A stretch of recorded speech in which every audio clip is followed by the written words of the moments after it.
Try to smell the roses.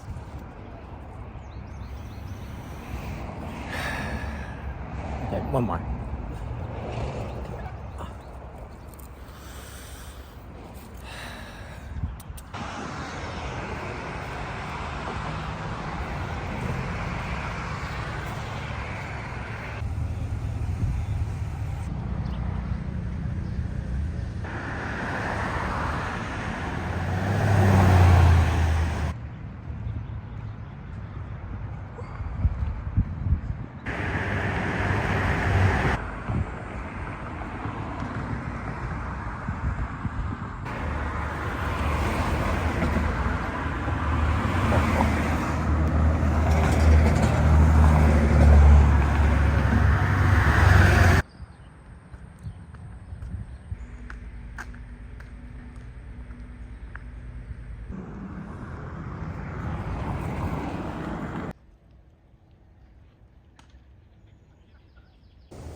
I'm at this park,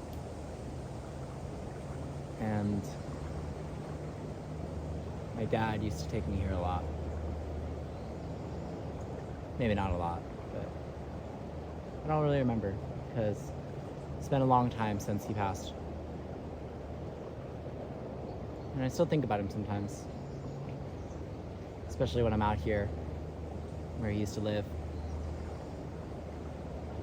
I passed by the apartments earlier and I stopped for a moment to look in, and somebody looked at me and I was just smiling, looking in, because I know that he'd be proud of me.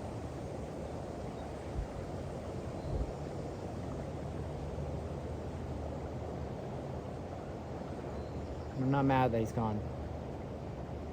I'm not sad.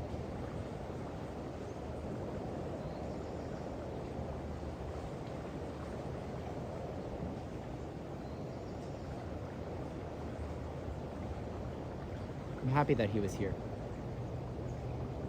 I'm happy that he lived.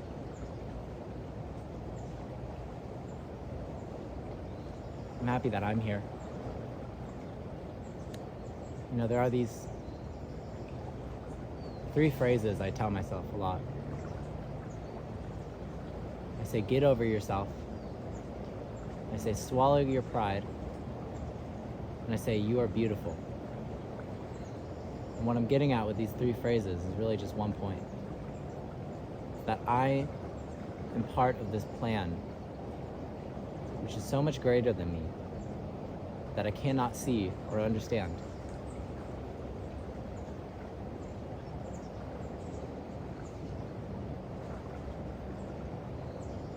That's what shifted my thinking. You know, I used to be more like him. He had this foil. He was never satisfied. He didn't want what he had. And yet at the same time, paradoxically, it was also a gift, because he was always searching. He made everything an adventure. He would always take us out to places like this. I know every park in this area because of him. I know every spot along the river.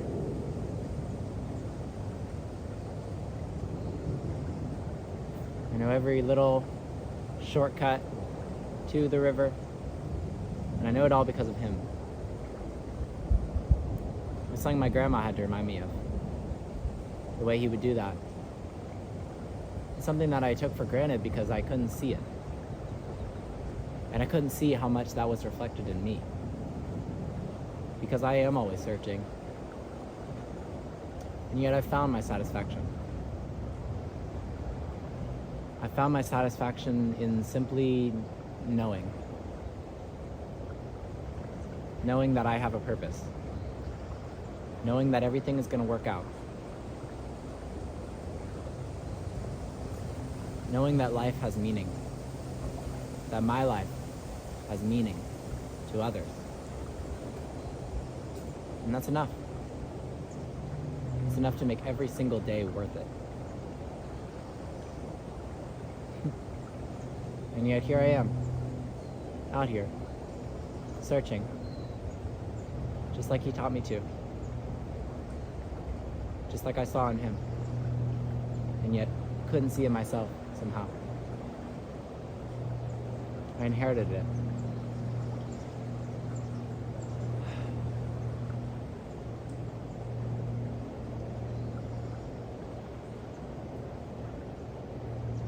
And I'm not looking for an answer.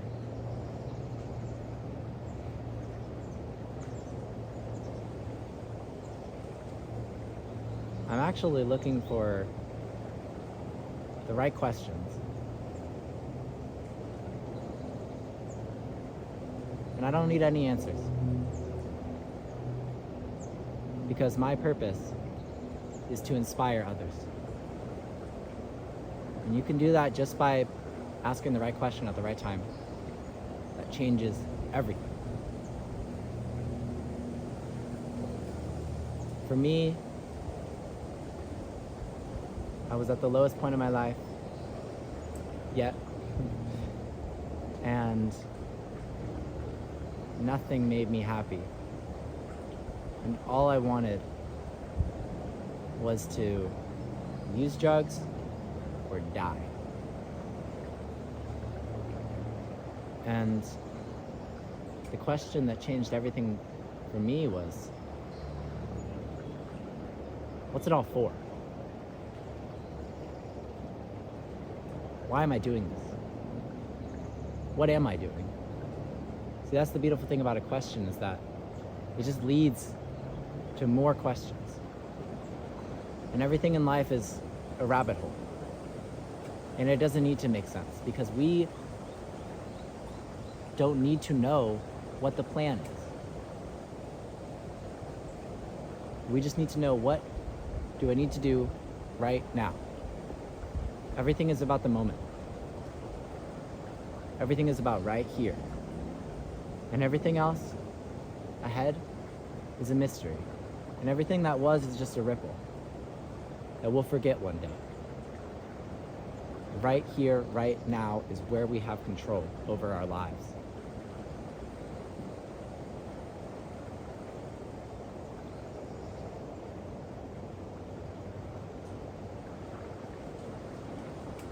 See, that's what it's all about. Just ask the right question at the right time.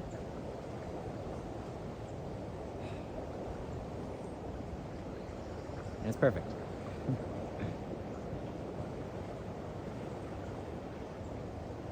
And now, I'm just looking for more questions. And that's what I have to remind myself. I'm not searching for the answers. I'm searching for the questions.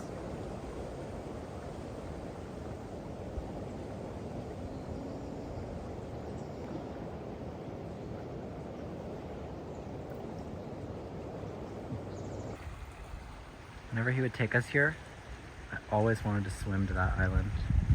And I can't remember if I did.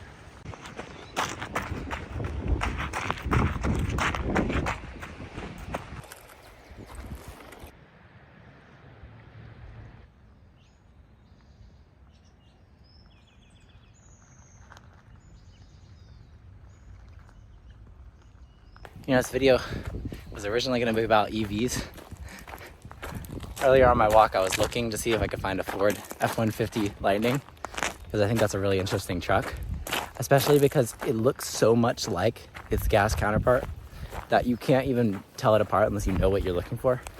But I think I can tie it into that, you know, because one of the things about EVs is that we've reached this point where they're like genuinely an option, but a lot of people still see them as like this weird experimental thing, you know what I mean? And it's like, you know, you can buy an EV and it's good. Yeah, it's expensive, but there's charging stations. You know, it's a practical option that has its advantages. And I think that's one of the things that held my dad back, is that he wasn't always paying attention to the way things were changing.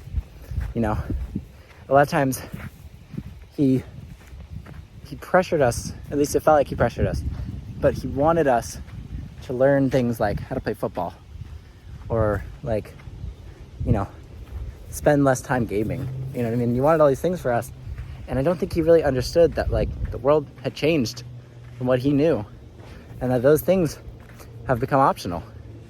And that now things like using social media or scrolling the internet, you know, those are no longer just like optional, fun things. They're useful. They're very useful. And they can help, and they're essential to build businesses and to apply for jobs and to have any kind of presence in the world. And if you want to work the old-fashioned way, you're going to pay the price, because your skills will be able to be traded out for a machine. You won't get paid as well, and you won't have all the benefits of being able to easily look for jobs online. And so I think that's one of the things, is that you always got to be paying attention to how things are changing. And if you're not, then it's so easy to get swept up in this wave of confusion and to think things were better in my day, you know? And that's one of the things. I'm a young person. I'm a very young person. But at the same time, I'm becoming an adult.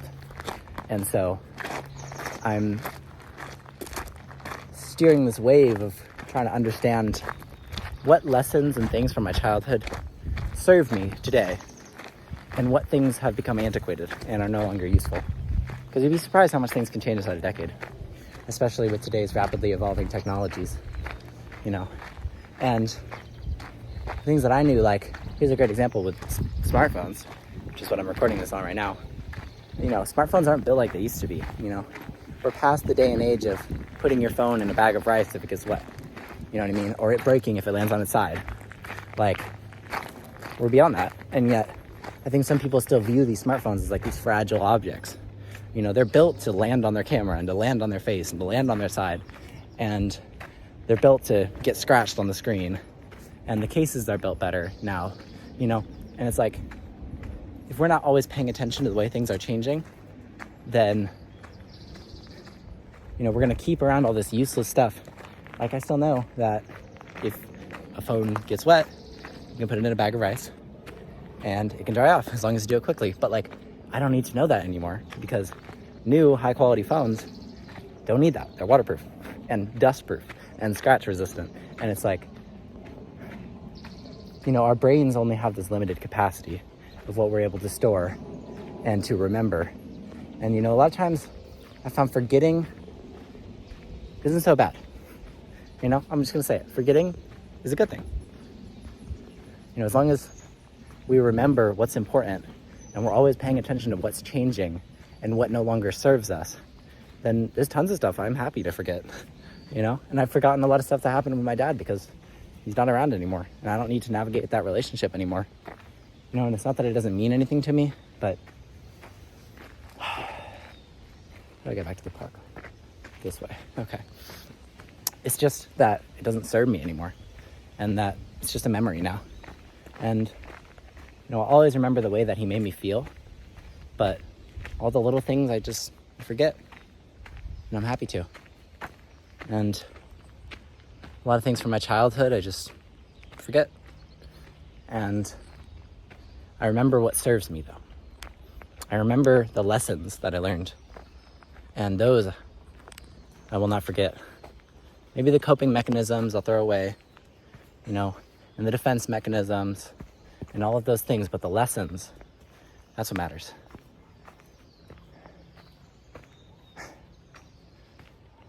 That's what I'd say with this lesson. This is the moral. It's okay to forget. It's important to remember what matters.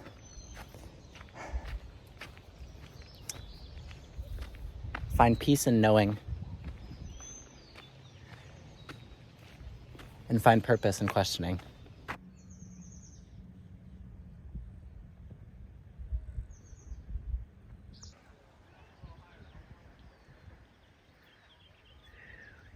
Turkeys.